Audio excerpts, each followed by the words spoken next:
Good morning from Panhandle Outdoors, America's only daily outdoor TV show. Your source for fishing, hunting, and information for folks who enjoy the great outdoors. Now sit back, relax. It's Panhandle Outdoors.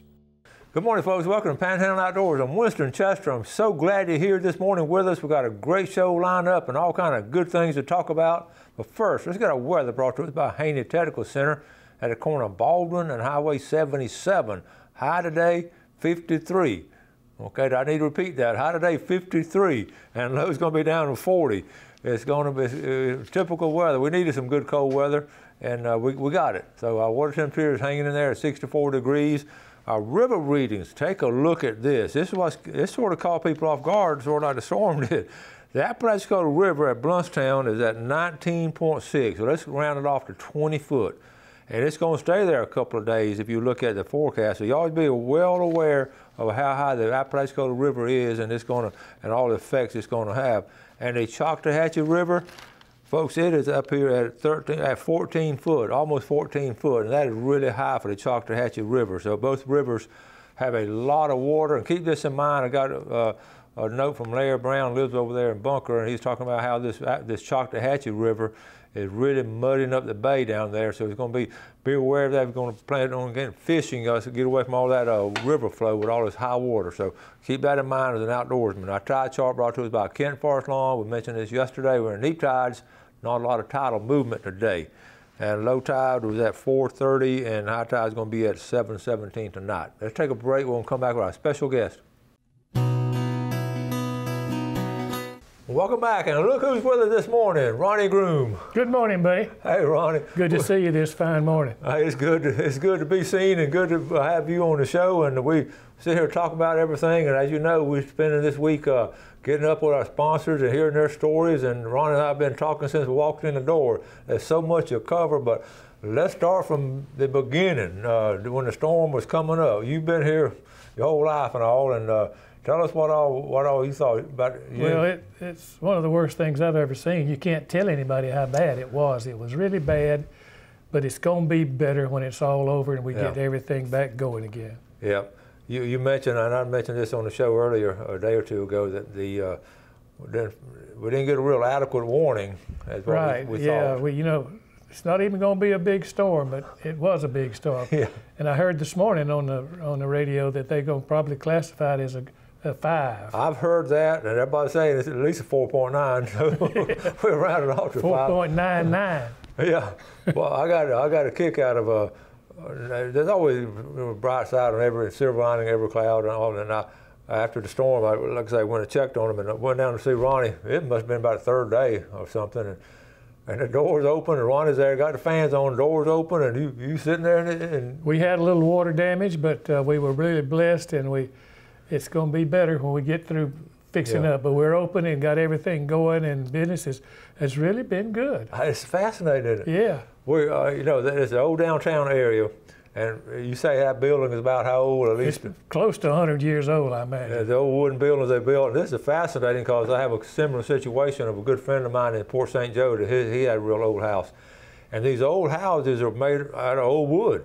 And you ought to see the timbers, and, it'd make a 2x4 now look small, The old timbers in there, the ceilings and everything, it's just tremendous how strong they are. And our building came through overall well. We had roof problems, but we were fortunate. We got a new roof, and we're there. You got a roof real quick too. Yeah, we were blessed there too. Yeah. We got it going. One thing about these old wooden buildings we're talking about, the wooden homes and all, they didn't have sheetrock.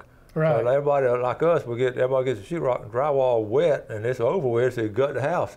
Not my buddy's house in St. Joe, and not C&G. That building, that old wood just sort of dries out. It'll give it time. And it's amazing. We had a few little wrinkles here and there, but as it dries, everything's settling down, and it's going well. It's fascinating to see that and how the building quality and all.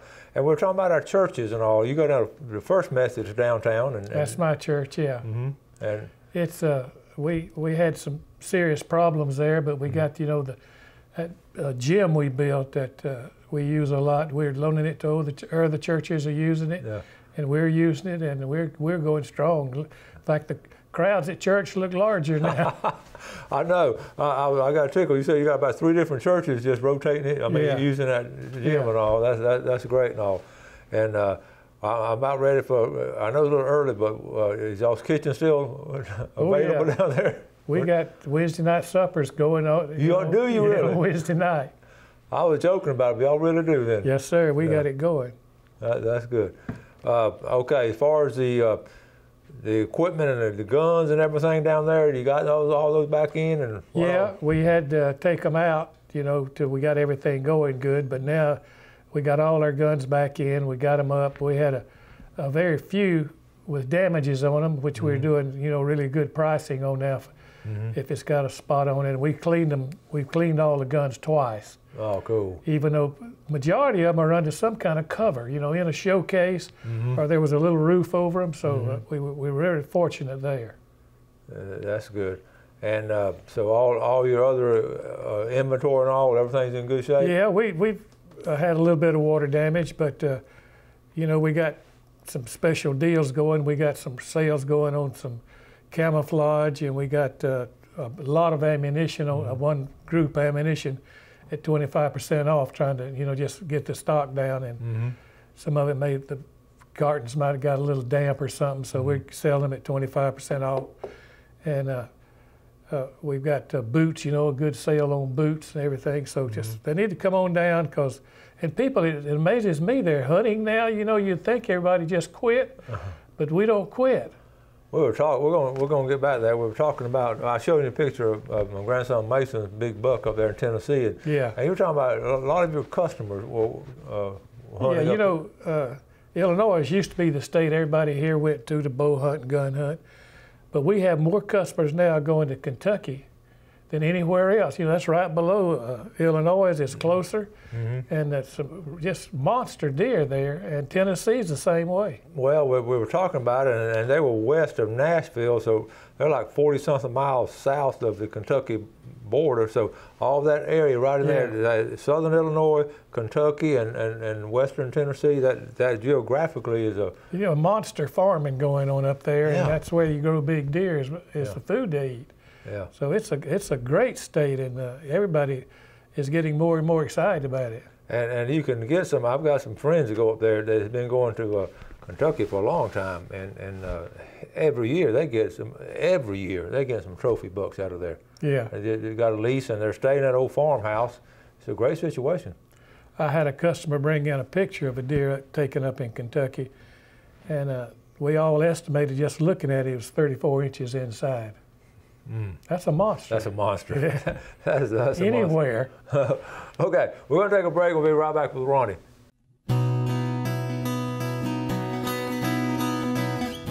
Okay, welcome back. See, with Ronnie, and we're talking about all kind of stuff. Let me go and show this picture before if I start talking, I'll forget about showing it. This is from Justin Leak, and he sent me this text, and we're texting back and forth. He's looking for some books and all, but I told him we got him at C&G. We'll get that in a second. But here's his text right here.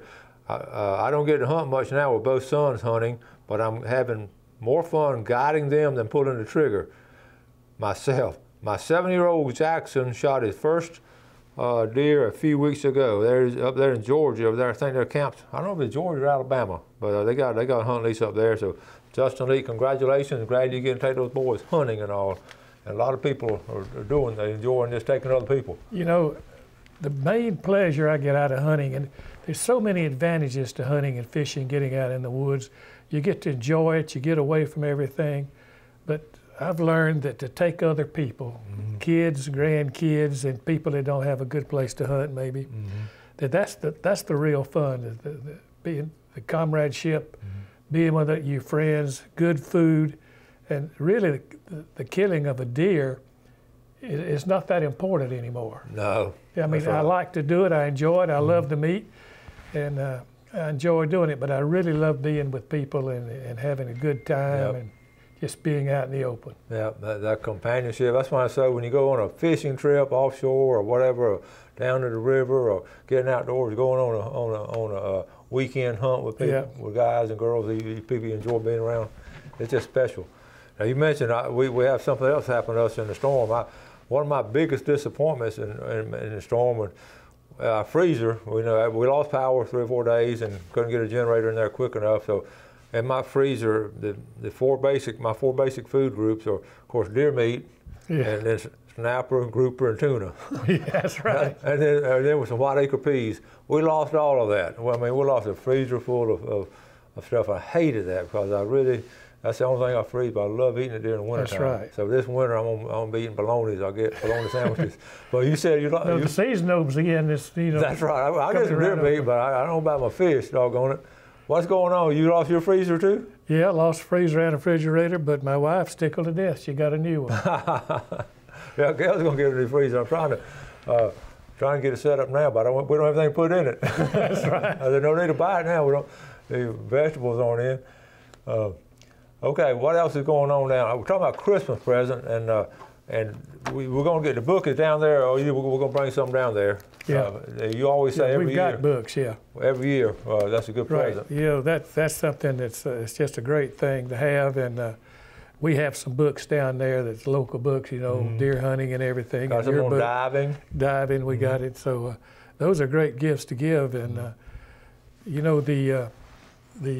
our big buck contest is on now. Okay, let's talk about that because we hadn't talked about it yet. There's no charge to enter the contest, and they strictly measure the horns. And all you have to do is pre-register, bring the horns in, and we'll measure them, and we give a free head mount by 4 top taxidermists in here in town. You can take your choice. Oh. And it's really a good thing, and we just ask you to come on down and sign up. Yeah. And we want deer taken in the Panhandle area. It's got to be neighboring states of Bay County. Okay, all right. We don't you can't bring one in from Kentucky. Yeah. we wouldn't stand a chance here. You say Alabama, Georgia, or you count those deer? Well, we got the rules. When you sign up, we got all the counties. Okay. We mainly going in the counties that touch Bay County. Okay. Go all the way to Walton County, over in Bloodstown, everywhere. It's fascinating. Speaking of deer, we talked about this before the show, and I get asked this question a bunch the last couple of weeks. What happened to the deer in a storm like this? So, what's your opinion? Because you know more about deer probably than anybody around. What do you think? About that? Well, I think that it's amazing that they survive. And I've talked to friends that have a lot of deer on their property, and I asked them, have you got any dead deer? And nobody has said they had, except one guy said we had one dead fawn. But about 50% of them don't make it anyway, so it may not have been a storm. The only thing I can figure is they just get down low on the ground and it blows over them. That's exactly what I told people. I said they sort of hunker down. That's right. And just their instinct is to get out of that wind, and it seems like they know. Get in a low place and the wind blows. Get in a low place. It was interesting. Right after the storm, I looked out back and very few trees, and the squirrels, they didn't know what to do. I'm glad you brought that up. I've been bringing it up the last couple of days. It was fascinating watching the squirrels. Yeah. They were scrambling. That's right. They didn't have a tree to go up. There were all kind of acorns on the ground. The food was there, but they kept trying to. They were running around trying to find a place to go. That's right. It was crazy. But, that's about like me. I'm lost now. Trying to find my way around town. It's unrecognizable, just about. It really is. I catch myself, especially I'm going to another neighborhood or something, and wait a minute, is that the road? And, I had trouble after I left my house the first time and come back. Now, which street I live on? Because pile of brush and all this stuff. Mm-hmm. But it was an experience. It's something that I don't look forward to another one. I can tell you that. Now, you stayed home too, right? Yeah. You were at your house when it came. I heard somebody say, if the wind blows strong at St. Joe, I'm leaving. If the limb breaks, I'm going to head for the hills if the limb breaks. So you were at your house though when it hit? And you stayed? We stayed through it, and I always have in the past, but it's never been anything this bad. Yeah. There's no way you can tell anybody how bad it was. No. But you said a lot of folks at your house, they got in the tub and other rooms and all. You're like us, stood at the door. Some of my friends are saying they were in the tub with the mattress over them, and I said, man, I was walking around looking, but I wasn't very smart. You know. I did the same thing. We had an oak tree on the corner of our house. You did? Yeah, so a big one. Oh, man.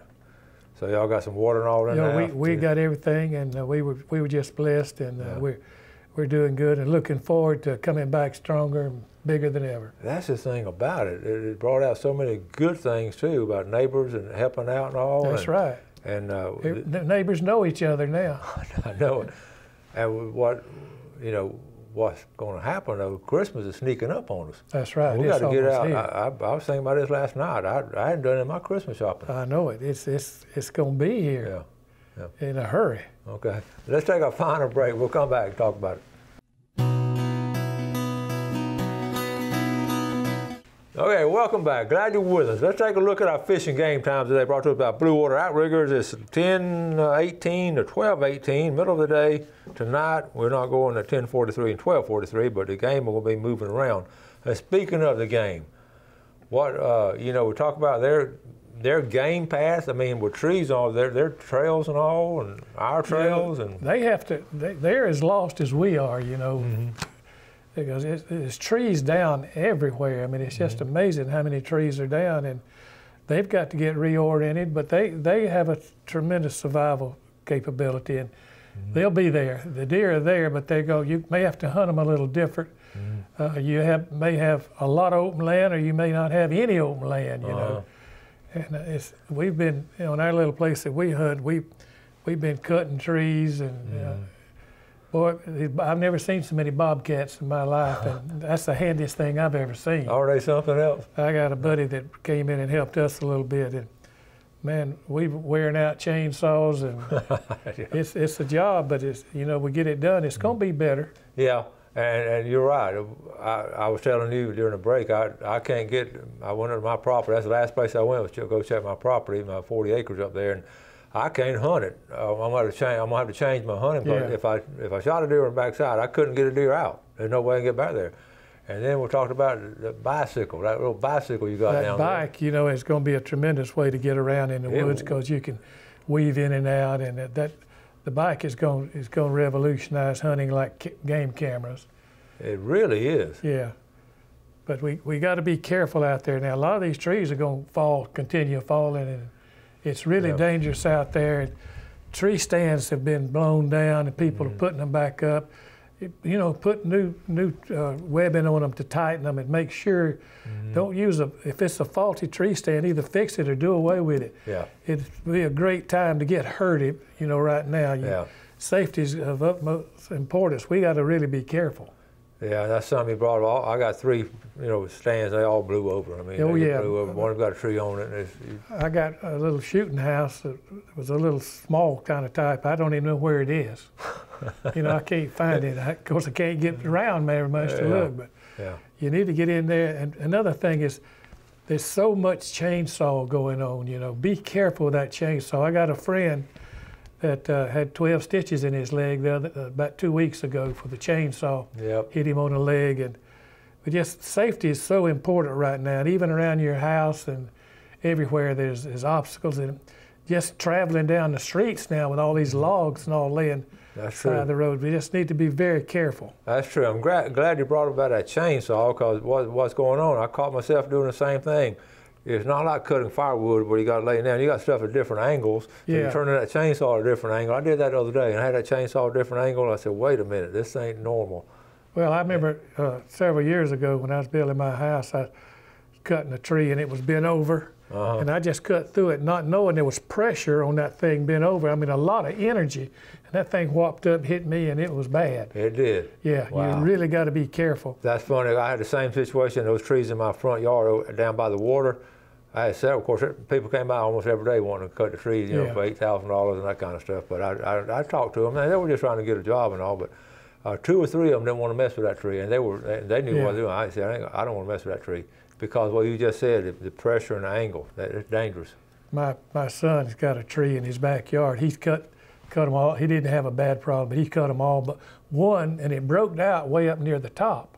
And he said he was afraid to cut it because the angle it would fall, he wasn't sure how to do it. So I got a friend that's an expert in that. He said he'd come over and he'd make it fall away from his house. But that kind of thing is dangerous. Yeah, and you're right. They're still up there. I've got one over on the side facing away from my house, and it's at the same situation. I don't want to fool with it. I'm not going to fool with it. And it's you may have to tie a rope on it and back off 100 yards and pull it when you cut it. Yeah. And speaking of being safe and all, the rivers and all, got all kind of stuff in them. I know we had a fatal accident on Choctaw River last week, a young man who knew the river well and somehow had an accident over there. And the bay's the same way. The channels and all that, everything's changed. There, I see it constantly out there, and where I live, there's stuff just floating by. And out in the Gulf, a lot of people's fishing spots are going to be moved. That's true. In fact, some of the divers have posted where some of these boats have sort of been, their structure have been flipped over and moved. That's right. Things are different, and we're going to have to get used to it and get acclimated and go on. Yeah, these divers have been posted. I've been keeping up with them. It's funny how they talked about the clarity of the water. Because the first couple of weeks, it was out there in the Gulf, it was just a mess. And now it's gradually clearing up. They're talking about they got 25-foot visibility and then 30-foot. They're getting more visibility now. Yeah. And that's a good sign. And I'm seeing that in the bay too. I'm starting to see a little bit of clear water. That's right.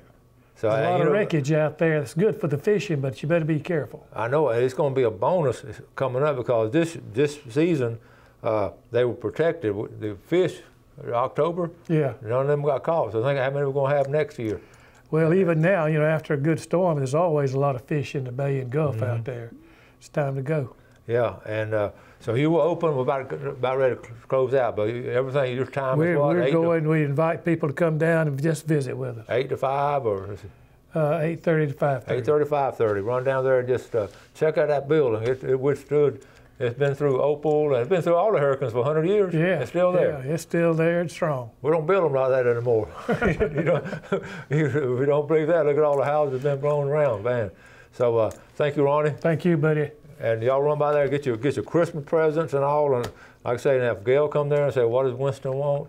You're gonna tell that bicycle. Yeah, we're gonna fix you up. That bicycle, Winston. Was a kid, I wanted a bicycle. Now as a grown man, I still want a bicycle. Yeah, you can pedal it or you can run that battery. 20 miles. There you go. 20 miles an hour. That's amazing. Thank y'all for watching our show. We appreciate the viewership. Appreciate y'all supporting our sponsors. And you do something good today for your fellow man. And God bless. Thanks for watching America's only daily outdoor TV show, Panhandle Outdoors with Winston Chester, featuring hunting, fishing, and other activities and information to help you enjoy the great outdoors. Join us next time for Panhandle Outdoors.